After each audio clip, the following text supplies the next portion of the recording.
Well, I'm not on my own today. Oh, yeah, come on, Joe has got a special guest. Matter of fact, I'm thinking about putting on a mask because this guest has COVID-19.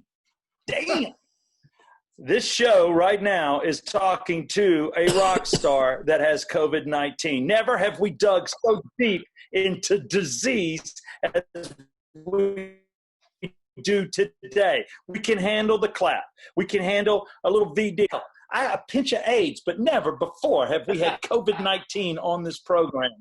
It is the Yeah Come On Show, brought to you by Circle 285. Go there for your insurance quotes because you're probably paying too much. Also, oxygenfinancial.com. Financial stuff. Trust me, you need to talk to Ted Jenkins. It's crazy out there.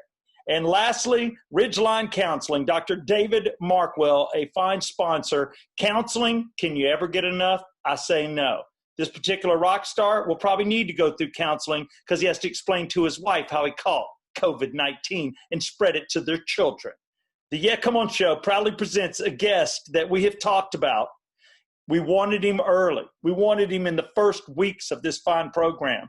We talked about him. We bashed him. We made excuses. We actually said he was on the show, and all started laughing, going, of course he's not on the show. We actually had a stand-in person for him at one point in time on the show and answered questions as him. This is a Yeah Come On favorite. This is a special person to the show, to me, and finally we've got him. Why? Because he's condemned to his home for 14 days. It's the only reason I got him. He started a band in Stockbridge, Georgia. They formed in 1992. The drum roll again. I think he can play the drums. He damn sure plays the keyboards. He damn sure plays the bass. And based on his guitar rack behind him, he plays the guitar. Mr. Will Turpin of Collective Soul. I'm here. I'm in COVID quarantine, but I'm strong. I tell you, man, you're looking good. You make COVID look good. I'm getting towards the end, and my symptoms were mild. I think I'm one of those cases that I may not have even gotten tested if I didn't know I was exposed. But the whole family, all 5 of us, went and got tested, and 3 out of 5 were positive. Me, Jude, and Luke were all positive. Damn.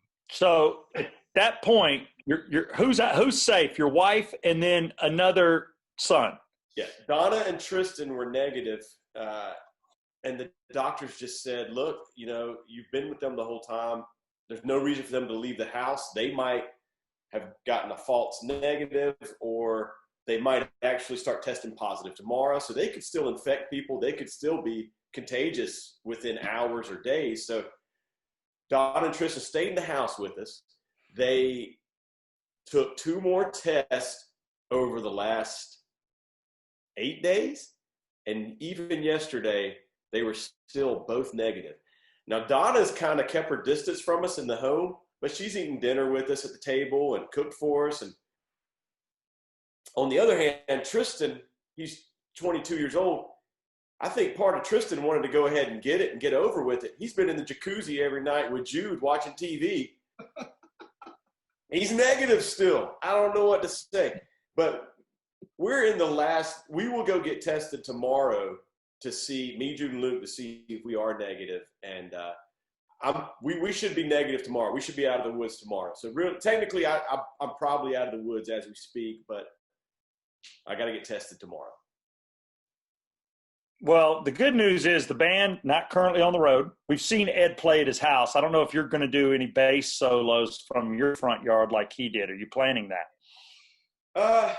Basically. I kept thinking about it, but it's just, I don't know. It's just so hard. I should have just rolled my piano out to the front yard and asked everybody to come over on Friday nights or something. And, we're in Peachtree City, so I could have told everybody to roll up in your golf cart, sit in the road out there in your golf cart and stay 10 foot away. I think we would have been fine, Well, you live in a golf cart community. It's one that I actually had a business in for about 2 years off of Steve's Entry across from one of the grocery stores right there in the main part of Peachtree City. Then I worked at the Peachtree Executive Conference Center, which I don't know what they call it there. I was a bellman and a bartender. So I know where you're at, and I know that there is crazy golf cart paths. There are golf cart paths everywhere. You can go anywhere in Peachtree City in a golf cart, and most people do. They drive home and get in their golf cart and start running errands. It's a great location. Oh, both the high schools have parking spots for well over 100 golf carts. I mean, it's crazy. It really is. So you were in the north side, what I call the north side of the south side. One little pocket, one little tiny little pocket. That's it. That is it. Well, we're glad definitely to finally have you on. I don't know, Brett Barney, how do you feel? Because you were definitely hurt every time you thought I had Will Turpin and I didn't. Is there anything you'd like to say to Will? Because you got really put through it. I think I was the one that suggested we do a fake interview with a broomstick pretending it was Will. Because I was like, okay, this is never going to happen. I mean, did you think – COVID has a way of making things happen, man. It's crazy. No, crazy. But the fact that we've got you on, and I'll make note of it. Those of you hang in there, man. We've got just like, some issues right now with audio. We're manning it. We'll stay with it. But those fans of Collective Soul, as well as Will Turpin with his own personal project, have to be enjoying this. And the fact that you only have one more day left of COVID, I mean, that's great. I just want to know, when you first got it, you get diagnosed, it's towards the end of the game. A lot of people realize it's making a little bit of a return. We got a little pop going on. But had you gotten this like week 4 when everybody was super freaked, right? Do you think your family would have behaved differently? Because now we know a little bit more. I mean, would it have just been you and your sons in a room in sleeping bags with your wife sliding dinner under the door? Yeah, we might have done something more extreme. But we're pretty laid back. I think we handled it in stride. It would have been more dramatic in the earlier days. You kind of get used to it as far as people getting it. And Johnny Rabb was really, our drummer was really the first person I personally knew, and he did come down with it in April. He tested positive in Indianapolis. Oof. And so him and his wife both had it. And their daughter lived with them, never contracted it. So, but Johnny was early, and we were worried about him. So, but he's good too.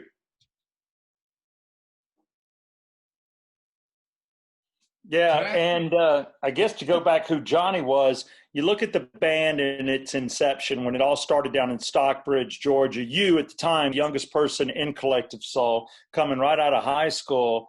You had Ed Rowland, Dean Rowland, lead vocalist and lead guitarist. Then you had yourself as bassist of the band. And then you had Johnny Rabb, who you just talked about, who was playing the drums. And then you had Jesse Triplett, who was also on lead guitar. And that's where it started. And we had Ed on the show. He came in the studio, actually. He drove to the studio, Will. I just wanted to point that out. He came to us. And he actually in the morning, right? He can still drive in the morning. He Ubered. Oh, man. He Ubered? That sounds right. Yeah, he Ubered. He Ubered because of these, We're all about drinking a little Jack and Coke right now and a splash of Coke. But that's where it started, and that's where I happened to meet you guys. And there was a few of us, Kevin Howard, Sandy Fine, and myself, that interacted with you guys when you brought your cassette in of Shine. For basically trying to get some radio time, which you had not gotten. And I was fortunate enough to play Collective Soul for the first time in Atlanta on the radio. So that was my greatest story. You're my band. You're my connection. And that was Hints and Allegations, good God, and Things Left Undone, if I'm correct. Left Unsaid. Unsaid. Damn it. Same thing. But unsaid. Who came up with that? And you know that Johnny Who came up with that title? And you know that Johnny's been with us since 2012. Jesse's been with us since about 2014, I believe. Yeah, that original time frame and being around the Georgia State radio, we were all, me, Dean, we're both students there. You were on the radio station there. God, sometimes those days seem like yesterday, and then sometimes it seems like another lifetime ago. You know what I mean? Oh yeah. Well, the thing is, you were the proper age. What? Yeah, you were the proper age. I was 26-year-old freshman. What? I was working on a technique back then. I was working on a technique on how to pass classes without buying the books and without going to class. I was developing it. And if we wouldn't have been signed by Atlantic Records, I would have a book out now on how to get a college degree without buying books or going to class. Oh, that would have sold well. People go, how long were you at Georgia State? And I'm like, 3 years, but I took a class a quarter. There weren't even semesters back then. And as long as you maintained a C average or above, you could be on the radio. And I'm like, well, I can pull that off, please. I got that. That's Good what work. I did. I stayed on the radio until 96 Rock offered me a job. Good work, man. Well, we've been through it a lot. Another great Collective Soul story is that you came over, and boy, I remember you looked so young. You still do. You look great. I could kiss you if you didn't have COVID. But you guys came over, and you were doing an interview with me, and Willard had been over there, and Willard was going to do your stage introduction. But then y'all stayed and did another interview with me, and just a little long at the table before you were supposed to play at Music Midtown, 95. And then somebody with 99X came over, from what we've been told, and put a knife in our big 96 Rock inflatable. So I swear to God, no over-exaggeration, as I'm looking at the back of Collective Soul, they're about 40 yards walking, and I see them with security walking away. That's about the time the inflatable landed on top of me. So yeah, right at that moment where I'm looking at the backs of Collective Soul walking away with security, all of a sudden the whole world goes orange. And I realized the 96 Rock inflatable has collapsed on top of me because somebody at 99X had put a knife in it. Here's the other problem. Throughout the night, everybody was urinating at the base of this giant inflatable next to our van. So all I can smell is urine and see orange. I thought I was going to die. And the last thing I would see was Will Turpin and Ed Rowland and Dean Rowland's ass. And I was like, I can live with it. I can live with it. But now, you have evidence it was a 99X person? I know for a fact, I was told that the person that did it was in a 99X staff shirt. I don't know who it is, but later, because now I work at the station that has those guys. I think I know who did it, but I don't want to say. Mike Key would know who did it. I think Mike Key does know who did it. Mike Key is the only surviving member. I will find out. Yeah, and here's the deal. The next day we taped it up, and we had this giant orange tape. It looked like Frankenstein inflatable. I mean, whoever cut it just didn't put a hole. They were like, yeah. I was like, God. But those are great stories. And at that point, where did the money, as far as you guys and what you were doing, when did you really start to feel like a rock star, Will Turpin? Well, I can't wait for a real documentary to be out because it's a pretty captivating story. But we were involved in a lawsuit all the way through the second record with our first manager. So financially, we didn't feel that until after that lawsuit was resolved, which was around the third record. But to be honest with you, we were so young. We were such good friends. 94, we played over 200 shows. 95, we played over 200 shows. Yeah, we were going through lawsuits. 96, we slowed down and recorded Discipline Breakdown. And that was the down period. That's why it's called Discipline Breakdown. We were back at home I was living in Donna's grandparents' basement, and we were recording a record in a log cabin in Henry County. That's the progressive way of saying Henry County. Henry County. I was going to say, you had me with Henry. Henry County. Oh, yeah, I've lived in Georgia my whole life. Where the F is that? And I'm like, oh, Henry. That's good. So that was the moment where I was driving. How long have you? Yeah, I was driving my grandfather's Coupe de Ville, but we were still so much into the music and so confident with what we had that it wasn't. We were always still wanting to move forward, regardless of what bad had happened due to the first manager. Yeah, and that first manager, that was, I know you had Sandy Fine, who I knew, who I was at Georgia State. Then you moved on to this first manager, that individual. And how long have you been with Charlie Rest? Huh? Sandy was our tour manager, and he worked under Bill. Bill Richardson was our first manager. So Sandy worked under him, and he was our day-to-day, and he was our tour manager. Wow. Yeah, I remember that was crazy. I know he had that gig for a while. Working for you guys bought him a house. Yeah, and the bad thing about Sandy, and I know you know this, he's since passed away, but what a great guy. I liked being around him. Always fun energy, and I don't know what he wore around you, but every day I saw him, he was in a damn hockey jersey. I was like, good Lord. We used to call him the bear, because we, you know, when you live on a bus together, you see each other without shirts on and sometimes clothes on if you're changing. But man, that boy had hair. He had hair front, back, center. Sandy the Bear. Except on top of his head. None on his head.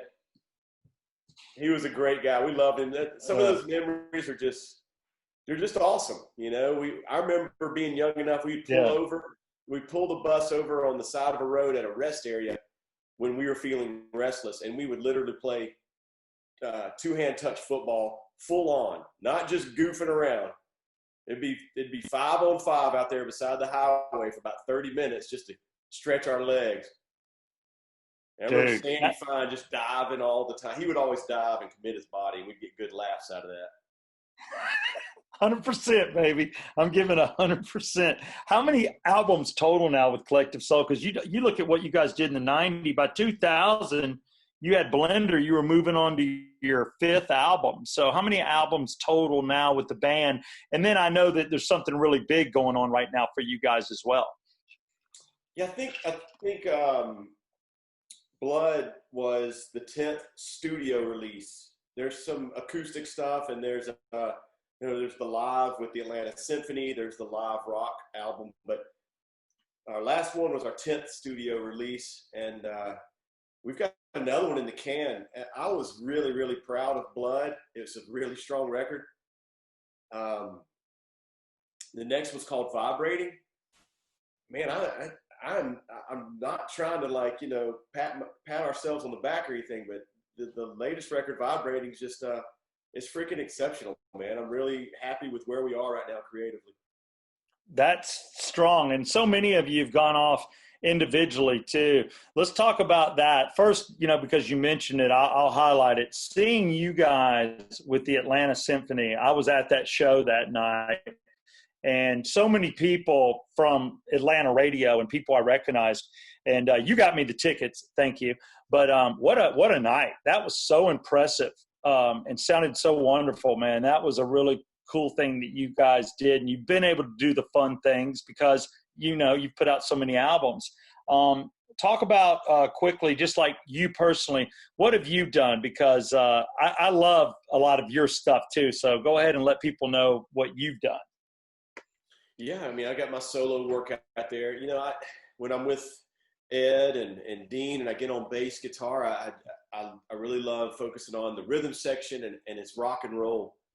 But my first instrument was piano, and that's where I kind of got my base for all my music knowledge. And I have a whole different side of me that sits down behind the piano and these songs come out. So yeah, man. So you can go check out any of my stuff on the socials, Apple Music and Spotify as well. But during this quarantine time, I've definitely come what I think are some more good ones. So I'm gonna finish up 3 or 4 new solo tunes this summer and just get that out there as soon as possible.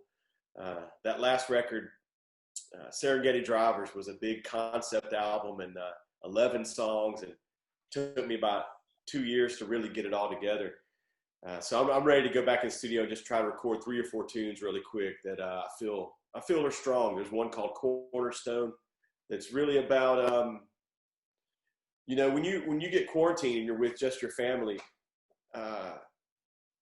you obviously we were forced to be quarantined, but I tried to look to the bright side because I was having these great moments, really spending a lot of time with my boys, and instead of, so many times I think we're always focusing on stuff outside of the home, what we're going to do next, where we're going to go meet somebody tonight or whatever.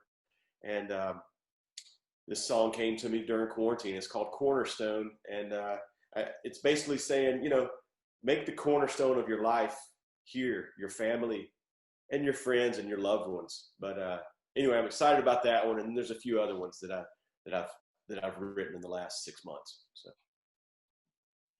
Well, I will say having children has slowed me up. I'm still on that friends and family list with you, right? I mean, we're still tight, right? I mean, there's still. Yeah, we don't get to see each other as much, but I miss you. I want to see your right boys, back, man. Right back at you. For you guys that don't know, Will Turpin, Ed's always been nice to me. Yeah, Ed's always been nice to me, and Dean's cool, but Will Turpin is my strong connection to Collective Soul. Will's my piece, my man. We've had some good laughs, some good times. Yeah, definitely have. And the times when owning Southside Steve's that was in your backyard, we've been able to do some nice things for each other. And it was really cool. People don't realize that I had you and Kyle Petty, and I'm trying to think of who else come in, and y'all were all singing on stage and doing stuff. You definitely did some cool things in my bar that I still appreciate to this day. It was a good room, man. That's a cool room. I appreciate you too, man. We got to do a benefit there, and you took care of us. Yeah. I heard rumors of some prison princess contest. What was that about? Was I a judge for that? I was a judge for one of them.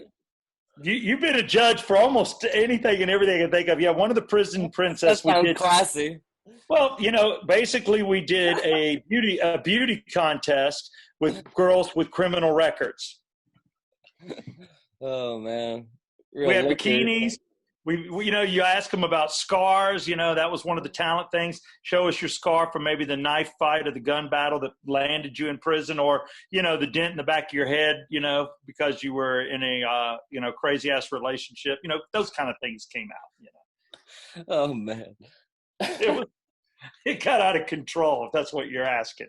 But we also did pregnant bikini contests, which I got to tell you, I wouldn't mind putting my wife in. She held up really well until giving birth last Thursday. So Parker's going to make a grand entrance on the show at some point. He's a sleeper and a good boy. So it's been a godsend. But my 3-year-old is plugged in, about like Tristan used to be, and that would be Will's oldest.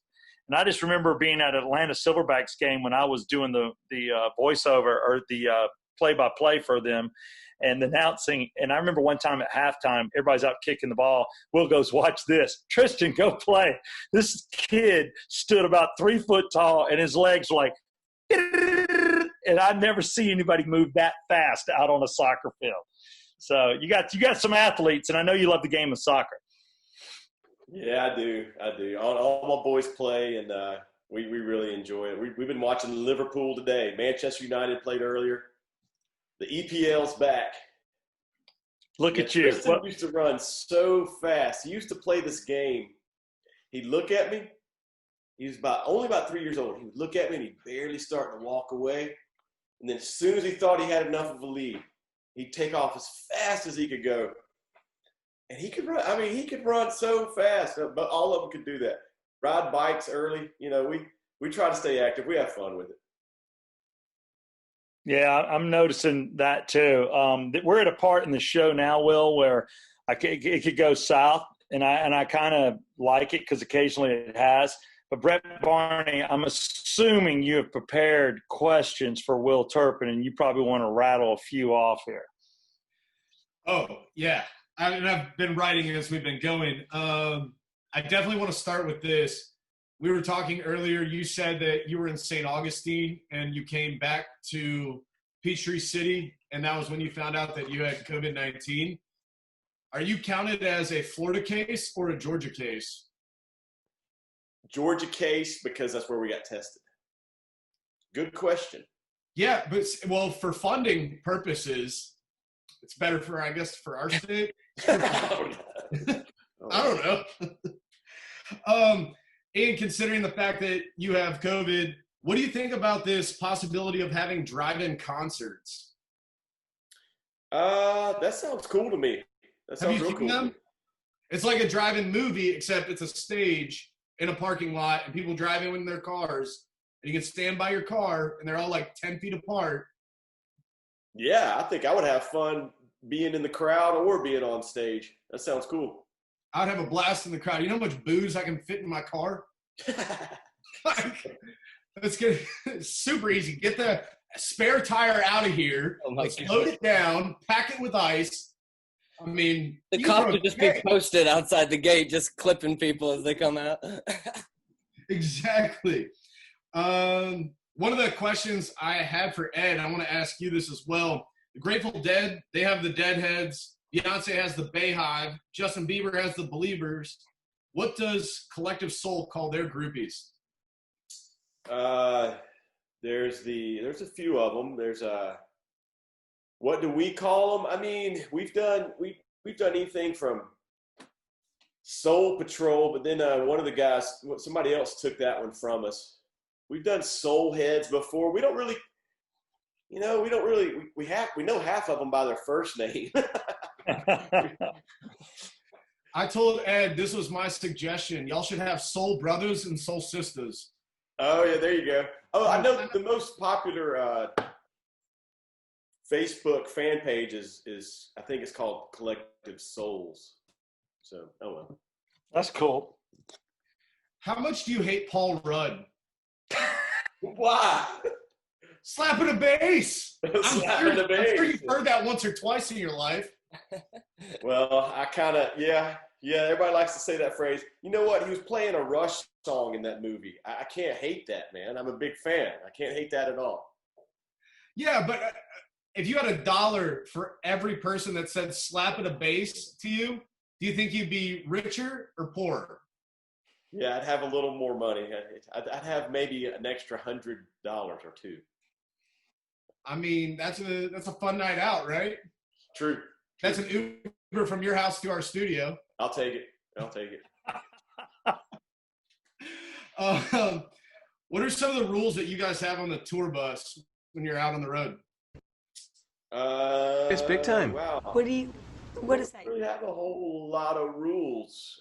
We've got a group of dudes who are very understanding of everybody's different styles.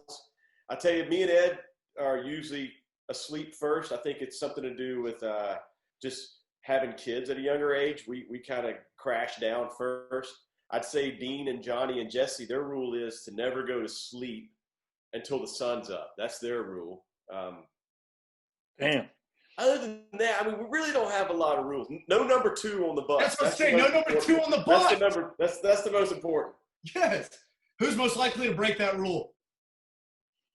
I don't know. I mean, that's the situation where you go straight to the bus driver and say, are we near a truck stop? And if you're not, then there are options. Let's just say that there's options. I'll tell you this much. If we had a tour bus, I would be the most likely on this podcast to break that rule. There's no doubt in any of these guys' minds. No doubt.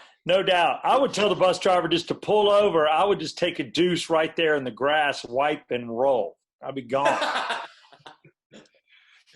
In 1985, a group formed in Philadelphia known as Boys to Men.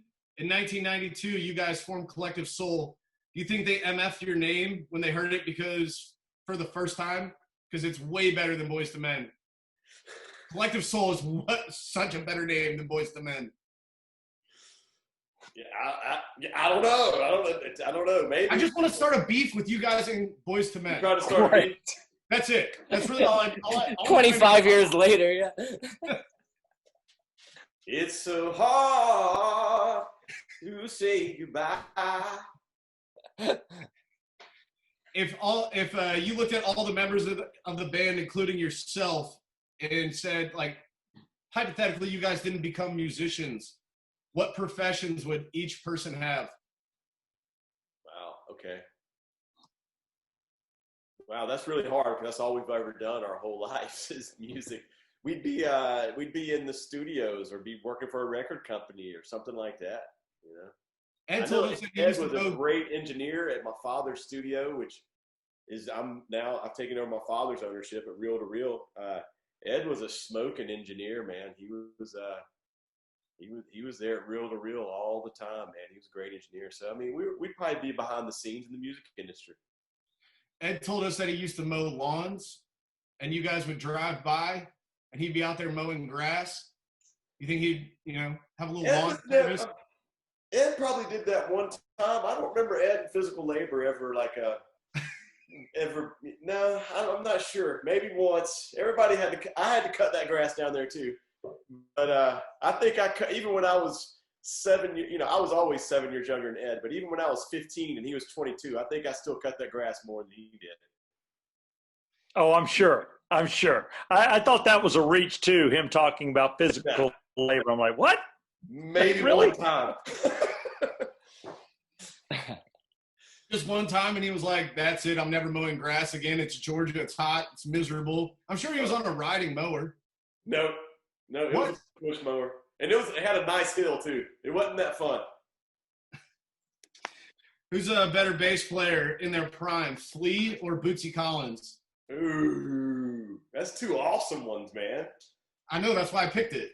They're both awesome. I'm not big on favorites. If I got to pick one, I'm going to have to go with the one that I feel more related to because I listened to their stuff from the very early days on before they became the pop songwriters that they evolved into. So I used to think that, Flea, the moment I heard the Chili Peppers, it was Uplift Mofo Party Plan. I would have been about 20 years old, 19 years old, and I was like, what the hell is that on bass? I had no idea who it was or if it was even human. So I was a big fan. So I'll go with Flea, even though I'm a big fan of Bootsy, too. Look at this! For the sake of our relationship. Slopper daughter box. Who would you say your inspiration is? My inspirations, my main influences are really from the Euro, the European invasion, the British invasion, the Beatles, Pink Floyd, and the Who, and Queen. For me, as individuals, Paul McCartney is always going to be my favorite. There's all kind of stuff around here. I really enjoy Sting and how he does his bass work. You have a McCartney bass, a Hofner or whatever? No, I don't. Oh, okay, just curious. They're actually, I've got a Rickenbacker, which is the second version. The Hofners are kind of overrated. You don't really see anybody playing them because really Paul McCartney's one of the only guys that can make them sound good. They're not really that great of a sounding bass. I've tried them and I was like, okay, that's for Paul, not for me. Right, one of those Sears basses or whatever. Man, it's really not a great sounding bass. But when he switched to Rickenbacker, that was Sgt. Pepper's. He was on a real electric bass then. You have a lot going on in your background, a lot more than some of the people that we've had on here on Zoom. What's behind you? If you could point at one thing that gives you like a crazy memory or just stands out to you immediately when you look at it, you walk in the room and go, man, I love this, or it reminds me of that. What would you have to say? That's a PRS bass that Paul Reed Smith gave me. It's got a handwritten serial number on the back. And I never used it on the road, but it's on a lot of Collective Soul records. This one right here.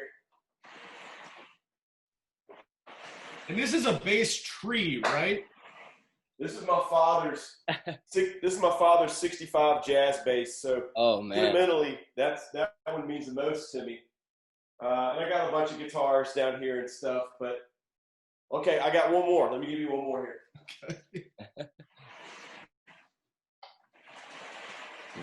Okay. Is that a custom-made bass tree? No. Can you get that at the store? Yeah, you can find it online. Oh, okay. This is a 5-string Music Man bass. Eddie Van Halen personally gave that to me. He watched me open it. He watched me open the case as if he was my father or something. So that one means a lot to me also, man, because that tour in '95 was special. All of those guys took us under their wing. It was a cross between Big Brother and your uncle. And golly, I wish cell phones and we would have had more cameras and cell phones around back then. But we did create friendships that we still cherish today. We still talk to Sammy and Michael Anthony often. And like I said, yeah, Eddie Van Halen would walk us to sound check almost daily.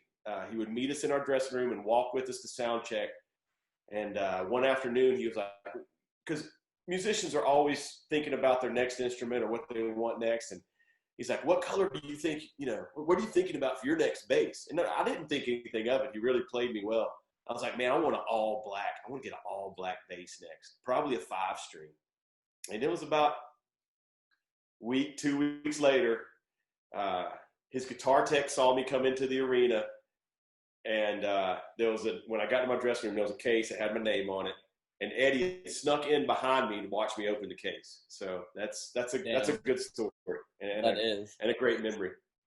Hey, what's that baseball behind you in the glass case? The one over here okay. Yeah, I don't know why maybe it's because baseball has announced that they're coming back, and I'm wearing my baseball shirt. I'm just curious as to what that is. This one was signed by Collective Soul, and somebody bought it at an auction, and they decided to give it back to me. So I just kept it up there. Hey guys. Hey, what's up? This is another cool one. This is my dad's ball glove. Oh, cool. And this is from 1981, this baseball.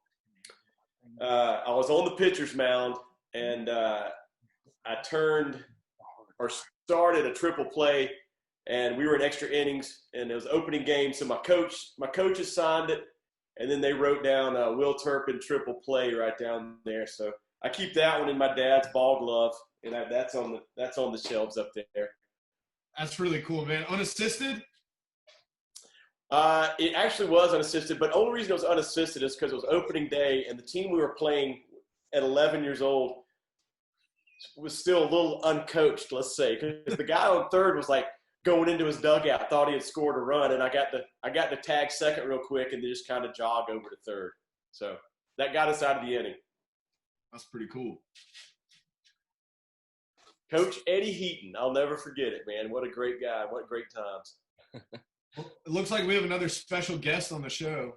Hey, we do. I just want to say to Uncle Will, this is Parker James Rickman right here. Yeah. He looks awesome. Y'all both look great. Thanks. Doing well, Mama? Yeah. How about you? I heard you're sick. Yeah, I'm all right. My symptoms were mild, so. Oh, good. Good. Yeah. We Well, just I'm glad knew we were everyone's okay. exposed, so we got tested. I'm not sure we would have even gotten tested. Oh, wow. Well, I guess that's the best possible scenario, right? Like, Right? you get it. I'm antibody strong. Yeah, there you go. Say hi. Say hi. Let's hold you up. Oh, He's a sleeper, man. He's a sleeper. yeah, his eyes are just shut. Yeah. We got to get together soon. I'm going to get y'all down here. Get you down to the Southside one more time. Yeah, come on. Hey, no stranger to it. I just wanted you to see Parker James, and he's on day 6, and So here he goes. so snuggly. So he's a snuggly. He's not even a week old yet, but we went to the doctor, man. He's already 3 ounces above his birth weight, and he's killing it, man. He's a monster. Get that power pack. He's going to play soccer. Huh? Is he getting that power-packed milk? Yeah. Oh, yeah. Right here, baby. Right here. Oh, my God. These babies don't play. Oh, yeah. I think they can see your breast when I'm grabbing them. Yeah, I think they saw that. All right. Didn't need that sound effect, sickos. Oh, boy. But I tell you right now, the Yeah Come On show will now take a commercial break from Ridgeline Counseling, Dr. David Markwell, that because of him and the counseling we got, Amanda and I stayed together and made babies. So this guy truly works. We'll be right back and close up our show with Will Turpin, bassist, pianist, and backup singer of Collective Soul. Yeah, come on. I'm David Markwell with Ridgeline Counseling. The current situation we're in is bringing all kinds of issues into our lives, everything from stress and anxiety to frustration, bouts of depression and loneliness. Well, we're here to help at Ridgeline Counseling. You can reach us at 770-993-9700, or you can email us at ridgelinecounseling@gmail.com.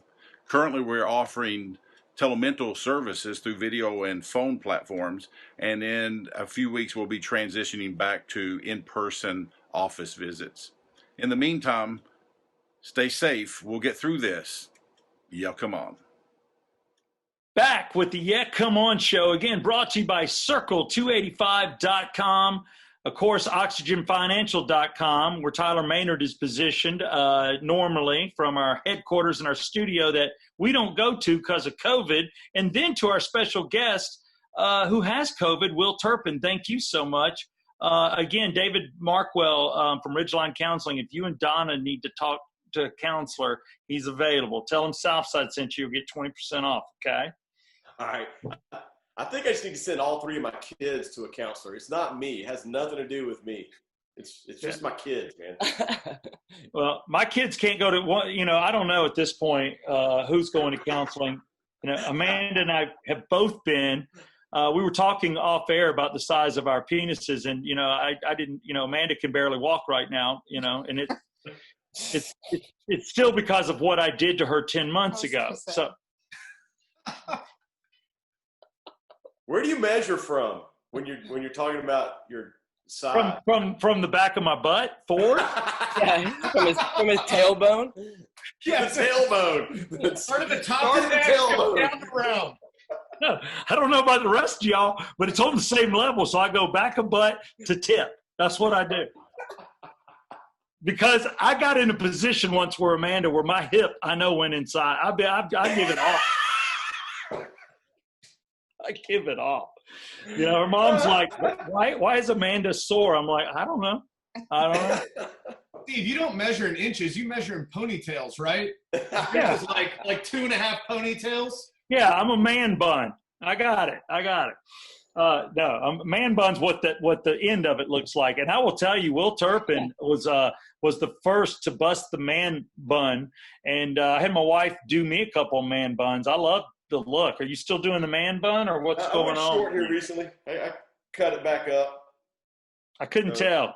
Has anybody else ever told you this? And I was waiting for you with your tell of horrible questions, Tyler, Brett Barney.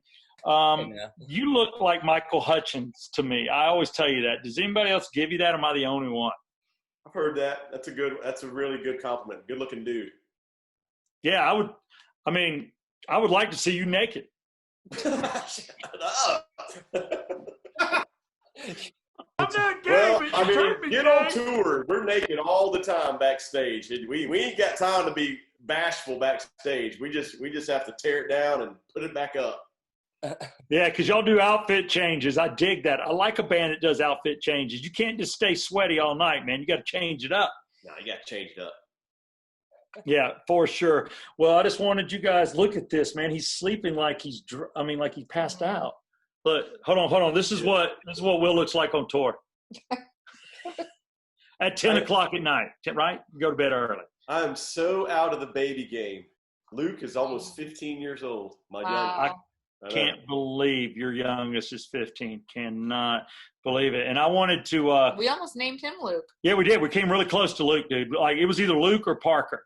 And we went Parker. But Amanda liked Luke first. I thought it was going to be Luke. I gave her the total call. Luke's great because depending on which crowd you're in, you could either be New Testament, if you're in your Holy Roller crowd. Yeah. If you're with your nerd friends, you can be Star Star Wars. Wars. Yeah. Very versatile name. You know what? Well said, sir. Well said. I love it. Well, Parker and Amanda are going to leave us now, and I just wanted you to see my little baby, Uncle Will. So That's awesome. Let's hang out, Amanda, when y'all are ready. I know you got a little more incubation time at home. Yeah, we got a little more time at home. All right. Well, glad to hear you're okay. Good to see you. Good to see you guys. I wonder if I could go on Thrill Seekers. Is there a show like that? I mean, just like imagine me giving Will my baby to hold for 10 minutes to see if he gets COVID or not. Yeah, you're going to need to see that negative test before you head down there. I was going to say, and then someone would come and take the child away from us. Yeah, they're like, you know how irresponsible that was? I go, but Will said he wanted to hug him. He's with Collective Soul. All right, well, take care, baby. All right. My wife's also back on the beer train. Yeah, come on. Cheers. Oh, Cheers. About time, I cheers. guess. She's having one. Okay, one. Helps that breast milk. It Oh, does. yeah. It Donna does. used to do a All right, margarita love. before Yes. bedtime. Bye. There was you that? go. Donnie used to drink a one stiff margarita before bedtime for the breast milk, so the kid would sleep longer. Oh yeah, I almost went margarita tonight. That's a good route to take too. Yeah. How's Donna doing? I'd like to see her naked too. Is that possible? Here, let me get in the bedroom. She might be changing right now. Hold up. All right, I'm leaving on that note. All right, bye-bye. Am I creepy? I just wanted to give you at this point in time, as we're drawing to a little, as we're drawing to a close, everything that you got going on. I know that you actually were a part of a Spotify Today, Will, and I know Collective Soul's doing some cool stuff before the pandemic. We talked with Ed too. Why don't you let everybody know what you guys got going on real quick? Yeah, today we did a re-release of the second record, so it's 25 years after the Blue self-titled record. So we did a limited edition vinyl and remastered the record, and I think there's one extra live cut on there. So yeah, man, it's that, it's crazy, man. Who would have thought 25 years later we'd be remastering and re-releasing these records? It's just been a really cool ride and a blessing to work with such great friends, and then have fans that are making sure this music, I figured out years ago, they're not going to stop playing our songs, man. And it's a cool realization that that this stuff's going to be around long after I'm gone, I think. No, that is cool. I guess this podcast may leave a mark for me. God only knows. But the fact that you're right, that your music lives on. I mean, there's so many places y'all popped up, whether it was a movie or whether it was The Hills. I remember that Hollywood. I'm like, Collective Soul. The girl I was dating at the time was watching it, and she's like, who? I'm like, that's Collective Soul. That's Hollywood. I know that song. But anytime you guys get a chance to do something like that, but you're right, Rock 100.5 here in Atlanta where I work, we play your music, and it's got to be cool, because I think your music will always be played. People forget you've had over 8 #1 hits. That's fantastic. Yeah, man.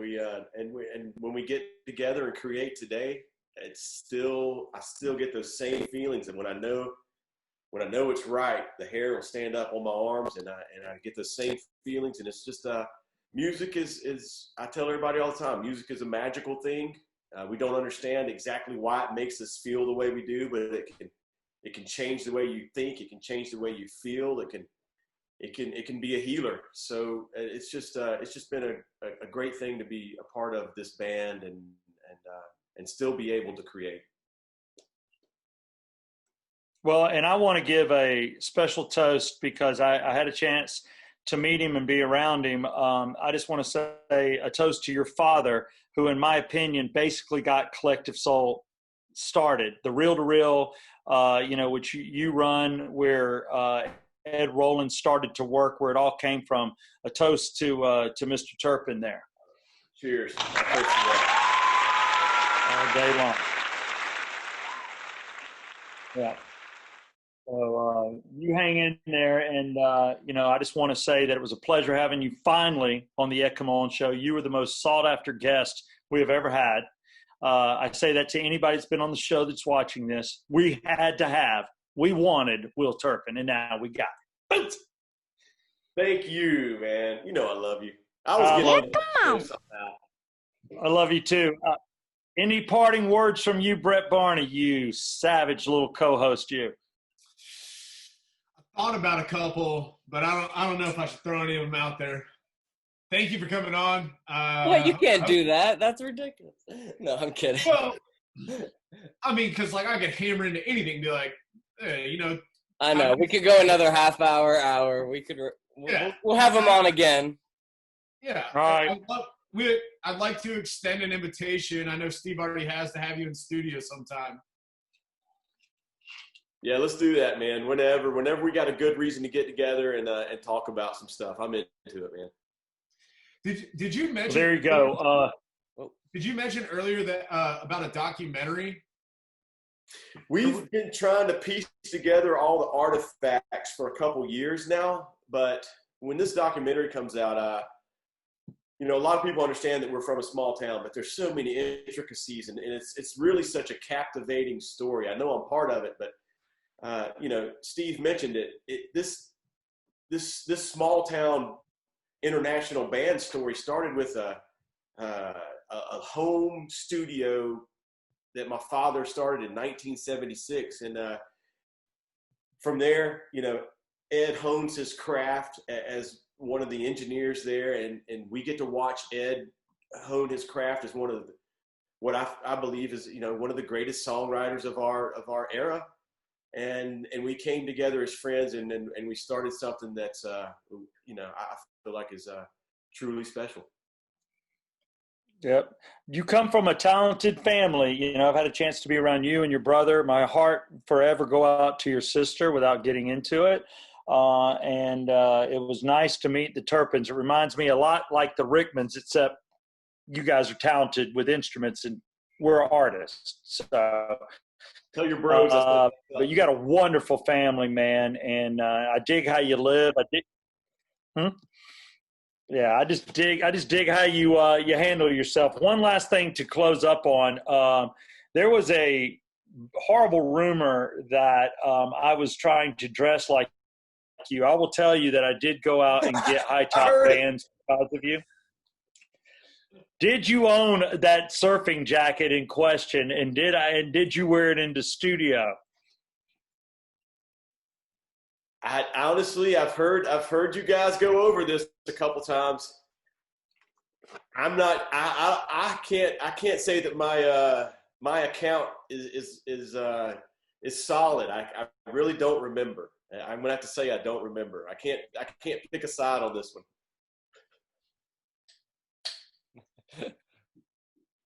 Well, it's okay. I love the way you dress. I don't really like the way anybody else in the band dresses. I'm just going to go ahead and tell you. I think Ed is horribly tacky. I think Dean wears clothes way too tight for him, and I dig you. So I did take high top Vans. I now have 2 pair because of Will Turpin. Yeah. Oh man, Yeah, I did wear those in studio. I like them. Yeah, there you go. Well, I just want to thank you for being on the Yeah Come On show, brought to you by Circle285.com, OxygenFinancial.com, and Ridgeline Counseling. Get a hold of them. David Markwell, he does great work. Proud to have you on, Mr. Will Turpin of Collective Soul on the Yeah Come On show.